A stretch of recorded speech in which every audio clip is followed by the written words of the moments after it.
December মানেই তো যিশু পুজো, আর যিশু পুজো মানেই আমাদের কাছে বড়দিন। তাই 25শে ডিসেম্বর আসার আগেই আমি চটজলদি ঘুরে এলাম অ্যালেন পার্কে। দেখছিলাম খুব সুন্দর করে সাজিয়েছে, কিছু রিলস আমার ফিডে প্রায়ই ঘোরাফেরা করছিল, কিন্তু রিলসে দেখেছিলাম ওখানে বরফ পড়ছে, তো যদিও এখানে এসে বরফ টরফের দেখা পেলাম না।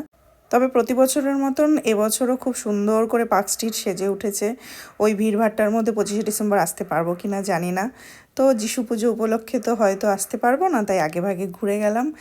দারুণ লাগে এই সময়টা, শীতের সময় ঘুরতে যাওয়ার মতন সেরকম খুব একটা সম্ভাবনা দেখতে পাচ্ছি না। তো যিশু পুজো শেষে পেট পুজোর পালা, চলে এলাম ধারে কাছে বাইপাসের উপরেই অবস্থিত আমাদের আরসালান। তো সেখান থেকে আমার বান্ধবীর জন্যও কিছু খাবার কেনার ছিল, বিরিয়ানি ওর জন্য বাইরে পাঠাতে হতো। তো ভাবলাম শুধুমাত্র ওর জন্য পাঠাবো কেন, আমরাও পেট পুজো করে নিই একটু।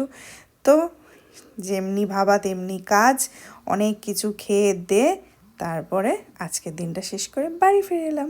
শেষ।